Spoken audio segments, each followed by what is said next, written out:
Assalamualaikum, bayangkan seorang pemuda berusia 25 tahun dari Jawa Timur, merantau ke Taiwan dengan penuh harapan, namun gagal melamar pekerjaan di mana-mana. Hingga pada suatu hari, matanya menangkap poster mencengangkan. Dibayar 100 juta untuk rawat janda lumpuh di Taiwan. Angka itu bagaikan cahaya di tengah gelap. Tapi siapa sangka pekerjaan aneh itu justru menyeretnya ke dalam rahasia besar yang mengubah segalanya. Janda cantik yang katanya lumpuh ternyata menyimpan misteri mengejutkan. Dan dari sanalah perjalanan penuh ketegangan, dilema, cinta, serta pilihan hidup dimulai. Bagaimana nasib pemuda sederhana ini? Akankah 100 juta membuatnya pulang sebagai pahlawan? Atau justru cinta yang menahannya di negeri asing? Barangkali tidak ada yang lebih menegangkan dibanding detik-detik ketika seseorang berada di negeri asing tanpa tujuan jelas, tanpa pegangan, dan tanpa seorang pun yang bisa dimintai pertolongan. Itulah yang dirasakan Ardi, pemuda berusia 25 tahun asal sebuah desa kecil di Jawa Timur. Ia merantau ke Taiwan dengan keyakinan sederhana, kalau di kampung tak ada kerja, mungkin di luar negeri nasibku akan berubah. Tetapi kenyataan tidak seindah harapan. Sepekan pertama ia habiskan untuk melamar ke beberapa pabrik elektronik dan restoran. Semua menolak dengan alasan sudah penuh, atau karena status dokumennya yang belum lengkap. Ardi berjalan menyusuri trotoar kota Taichung dengan langkah berat. Saku celananya hanya berisi uang receh yang tidak cukup untuk menyewa kamar penginapan. Malam-malam berikutnya ia habiskan tidur di kursi taman, ditemani dinginnya angin musim semi yang menusuk tulang. Ya Allah, sampai kapan aku begini? Apa aku harus pulang kampung dengan tangan kosong? Gumamnya lirih. Namun suatu siang, ketika ia melewati sebuah papan pengumuman di dekat pasar tradisional, matanya menangkap sesuatu yang aneh. Sebuah poster berwarna merah mencolok dengan tulisan besar. Dibutuhkan perawat pribadi untuk seorang wanita. Kondisi lumpuh.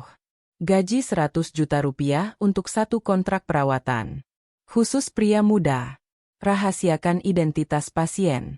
Hubungi nomor ini segera. Ardi tertegun. Matanya berulang kali memastikan angka yang tertera. 100 juta rupiah? Jumlah itu nyaris mustahil ia dapatkan bahkan jika bekerja bertahun-tahun di kampung. Pikirannya berkecamuk. Kenapa harus pria muda? Kenapa harus dirahasiakan identitas pasien? Semua terasa janggal, tetapi justru disitulah letak daya tariknya. Dalam hatinya, ia merasa seakan ada jalan yang dibukakan Allah untuknya, meski penuh tanda tanya. Dengan tangan bergetar, ia mencatat nomor telepon yang tertera. Malam itu juga ia memberanikan diri menelepon. Halo. Suara perempuan terdengar di ujung sana. Nada suaranya dingin tapi penuh wibawa. Ardi gugup. Saya lihat poster tentang lowongan merawat pasien. Apa masih bisa dilamar? Masih. Jawab suara itu cepat. Datang besok pagi jam 8 ke alamat yang saya kirim. Jangan terlambat. Ingat, semua harus dirahasiakan. Klik. Telepon diputus. Ardi menatap layar ponselnya lama sekali. Hatinya berdebar tidak karuan. Siapa sebenarnya wanita itu? Kenapa sampai berani membayar 100 juta hanya untuk merawat seorang janda lumpuh? Malam itu, Ardi hampir tidak bisa tidur. Ada rasa takut, tetapi juga harapan yang sangat besar.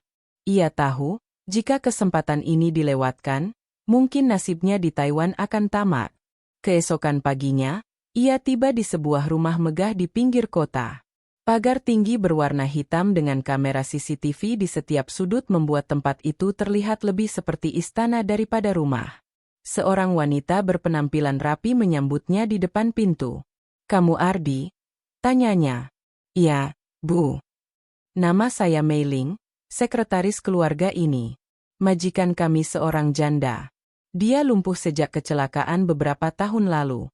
Tugasmu sederhana, menemaninya, menjaga kebersihan, dan membuatnya merasa tidak sendirian. Tidak ada yang lain. Sebagai imbalannya, 100 juta rupiah akan ditransfer ke rekeningmu setelah kontrak selesai." Ardi menelan ludah. Semua terdengar begitu gampang. Tapi mengapa hatinya merasakan ada sesuatu yang jauh lebih rumit di balik ini semua? Saat pintu besar rumah itu dibuka, Ardi melangkah masuk. Aroma wangi bunga mawar menyeruak memenuhi ruangan. Hatinya semakin berdebar. Ia tahu, mulai detik ini hidupnya tidak akan pernah sama lagi. Langkah Ardi terasa berat ketika mengikuti sekretaris Mei Ling menuju sebuah kamar besar di lantai 2. Pintu kayu berukir naga terbuka perlahan, menyingkap pemandangan yang membuat jantungnya berdetak lebih kencang. Di tengah ruangan, di atas ranjang besar berhias tirai putih, duduk seorang perempuan berusia sekitar 30 tahun. Wajahnya cantik, bahkan terlalu cantik untuk seorang yang disebut janda lumpuh. Rambut panjang hitam tergerai, mata tajam seakan bisa menembus isi hati orang. "Ini dia, majikan kita," ucap Mei Ling pelan. "Namanya Lin Xiu Ying." Wanita itu menoleh, senyumnya samar, lalu berkata dalam bahasa Mandarin yang diterjemahkan Mei Ling. "Jadi kamu Ardi? Dari Jawa?" Ardi mengangguk gugup. "Iya, saya orang Jawa Timur." "Bagus," jawab Xiu Ying singkat. "Mulai hari ini, kamu yang akan menjagaku. Tapi ingat, ada syaratnya. Kamu tidak boleh bertanya tentang masa laluku. Tidak boleh mengusik rahasia rumah ini. Kalau melanggar, kontrakmu batal, dan kamu tidak akan dapat apa-apa." Ardi tercekat. Kata-kata itu seperti ancaman halus. Namun bayangan 100 juta rupiah membuatnya menunduk patuh. "Baik, saya mengerti." Hari-hari pertama berjalan canggung. Tugas Ardi sederhana, menyiapkan makanan, membantu memindahkan Xiu Ying dari ranjang ke kursi roda, menemaninya berbicara, dan terkadang membacakan buku. Anehnya, meski disebut lumpuh, tangan dan wajah wanita itu terlihat begitu sehat. Hanya kakinya yang sama sekali tidak digerakkan. Suatu malam, ketika Ardi sedang menutup tirai jendela, ia mendengar suara tangis pelan. Xiu Ying menunduk, bahunya bergetar. "Kenapa menangis?" tanya Ardi, lupa dengan larangan. Wanita itu mendongak, menatapnya tajam. Namun beberapa detik kemudian sorot matanya melembut. "Kamu orang pertama yang berani bertanya." Ardi terdiam, bingung. Xiu Ying menarik napas panjang. "Aku lumpuh sejak kecelakaan mobil 5 tahun lalu. Suamiku meninggal saat itu. Semua orang hanya melihatku sebagai beban. Hanya uang yang membuat mereka bertahan di sisiku. Tapi kamu, berbeda. Matamu jujur. Kamu tidak pura-pura." Ardi menunduk, pipinya memanas. Ia tak menyangka akan mendengar pengakuan seterbuka itu. "Saya hanya ingin bekerja sebaik mungkin, Nyonya." "Panggil aku Ying saja," bisik wanita itu, tersenyum samar. Sejak hari itu, hubungan mereka berubah.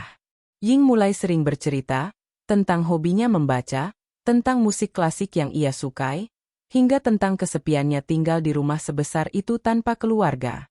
Ardi pun, tanpa sadar, merasa nyaman. Namun, di balik semua itu, ada hal-hal ganjil yang tak bisa ia abaikan. Pertama, setiap malam pukul 2 dini hari, Ardi mendengar suara langkah kaki di koridor. Padahal Mei Ling sudah pulang, dan Ying seharusnya tidur.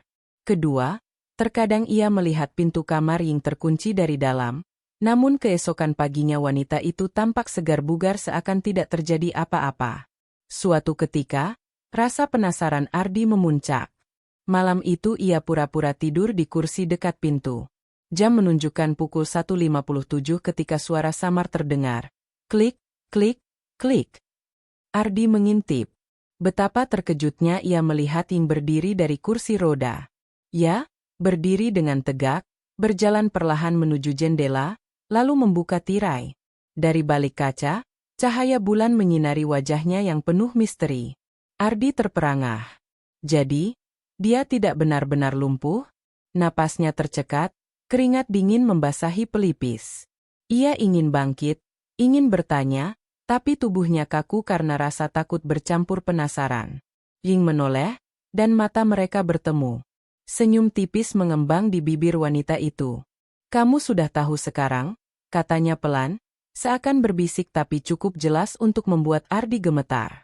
Malam itu, Ardi sadar, dirinya telah masuk terlalu jauh dalam rahasia seorang janda yang tidak hanya cantik, tetapi juga penuh teka-teki. Pagi itu suasana rumah begitu hening. Ardi masih memikirkan kejadian semalam. Wanita yang katanya lumpuh ternyata mampu berjalan dengan normal. Bahkan berdiri anggun menatap bulan, seakan tidak pernah terbaring sakit. Di meja sarapan, Ying menatapnya sambil tersenyum. "Kamu pasti tidak bisa tidur, ya?" Suaranya ringan, tetapi tatapan matanya dalam. Ardi gugup. Saya melihat sesuatu, Nion." Ying." Wanita itu meletakkan sendoknya perlahan. "Ya, kamu sudah tahu rahasiaku. Aku tidak benar-benar lumpuh." Ardi membeku. "Lalu, kenapa harus berpura-pura?" Ying menatap kosong ke arah jendela. "Karena dunia ini kejam. Sejak suamiku meninggal, banyak orang mencoba merebut harta warisan. Aku pura-pura lumpuh supaya mereka menjauh. Orang hanya berani mengincar yang lemah, dan aku memainkan kelemahan itu sebagai tameng." Ardi termenung. Jadi semua ini bukan sekadar pekerjaan merawat, tetapi bagian dari sebuah permainan besar. Permainan rahasia seorang janda kaya untuk melindungi dirinya sendiri. "Kenapa memilihku?" tanya Ardi, akhirnya berani bersuara. "Karena kamu orang asing. Tidak ada kepentingan di sini. Tidak tahu siapa yang ingin menjatuhkanku, tidak kenal keluargaku. Aku bisa percaya padamu." Ying menatapnya, senyum samar menghiasi wajahnya. "Dan, karena aku merasa ada sesuatu dalam dirimu. Ketulusan, mungkin." Ucapan itu membuat wajah Ardi memanas. Ia tidak pernah dipuji seperti itu sebelumnya. Hari-hari selanjutnya terasa berbeda. Tidak ada lagi kepura-puraan di antara mereka. Ying tetap duduk di kursi roda ketika ada tamu atau kerabat datang. Tetapi bersama Ardi ia bebas berjalan, tertawa, bahkan menari kecil di taman belakang. Ardi mulai melihat sisi lain Ying. Wanita yang kesepian, haus perhatian, tetapi juga cerdas dan tangguh. Di sisi lain, Ying melihat Ardi sebagai pemuda polos yang jujur, sederhana, dan tulus. Malam-malam panjang mereka isi dengan percakapan. Tentang mimpi, tentang keluarga, tentang masa depan. Hingga tanpa mereka sadari, benih perasaan mulai tumbuh. Namun, bayangan 100 juta rupiah masih menghantui Ardi. Ia tahu kontrak perawatan itu ada batasnya. Setelah selesai, uang itu akan ditransfer, dan ia bisa pulang kampung sebagai pahlawan bagi keluarganya. "Kalau uang itu sudah kamu dapatkan, apa yang akan kamu lakukan?" tanya Ying suatu malam, suaranya lirih. Ardi terdiam lama. "Aku ingin pulang, membantu orang tua, mungkin membuka usaha kecil. Aku ingin mereka bangga." Ada kilatan sedih di mata Ying. "Dan bagaimana denganku?" Pertanyaan itu menusuk jantung Ardi. Ia tidak punya jawaban. Bagaimana mungkin ia meninggalkan wanita yang mulai membuatnya nyaman? Tetapi di sisi lain, kampung halaman selalu memanggil. Hari itu juga, rahasia lain terbongkar. Mei Ling, sekretaris keluarga, memanggil Ardi secara diam-diam.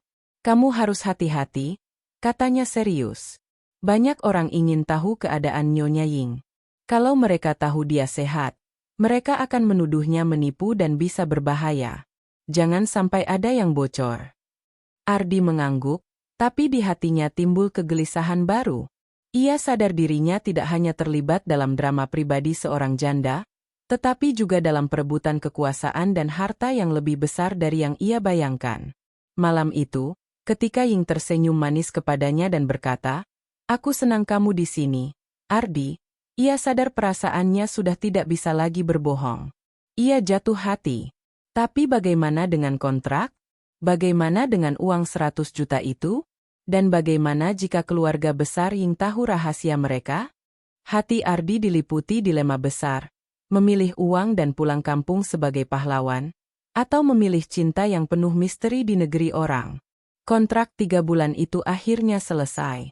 Hari yang dinanti Ardi tiba dengan campuran rasa bahagia sekaligus gelisah. Di ruang kerja yang sunyi, Mei Ling menyerahkan sebuah amplop coklat. "Ini bukti transfer. 100 juta rupiah sudah masuk ke rekeningmu. Selamat, Ardi." Tangannya bergetar saat menerima amplop itu. Matanya terasa panas. Untuk pertama kalinya dalam hidup, ia memegang kekayaan sebesar itu. Dengan uang ini, ia bisa memperbaiki rumah orang tuanya, membuka usaha, bahkan membantu tetangga yang kesulitan. Namun, di balik rasa syukur, ada luka yang tidak bisa ia sembunyikan. Tatapan Ying saat melepasnya di pintu begitu menusuk hati. "Apa kamu benar-benar akan pergi?" Suaranya pelan, seakan tak ingin didengar orang lain. Ardi menunduk. "Aku harus, Ying. Orang tuaku menungguku. Aku janji akan kembali suatu hari nanti." Ying hanya tersenyum samar. Senyum yang berusaha menutupi luka di hatinya. "Kalau begitu, pergilah. Aku akan menunggu." Ardi kembali ke desanya di Jawa Timur dengan sambutan haru. Orang tuanya memeluknya erat, tetangga memuji keberhasilannya. Dengan uang 100 juta itu, ia membangun usaha kecil, memperbaiki rumah, dan mengangkat martabat keluarganya. Namun, malam demi malam, hatinya tetap gelisah. Saat semua orang tidur, pikirannya selalu terbang kembali ke Taiwan, ke rumah besar dengan aroma mawar, ke kursi roda yang hanya topeng, ke tatapan mata Ying yang penuh kerinduan. "Kenapa aku merasa kosong, padahal sudah punya segalanya di sini?" gumamnya suatu malam. Lalu ia sadar, uang bisa membeli kenyamanan, tetapi tidak bisa menggantikan seseorang yang membuat hidupnya berarti. Beberapa bulan kemudian, Ardi membuat keputusan besar. Ia meninggalkan usahanya kepada adiknya, lalu kembali terbang ke Taiwan dengan tabungan seadanya.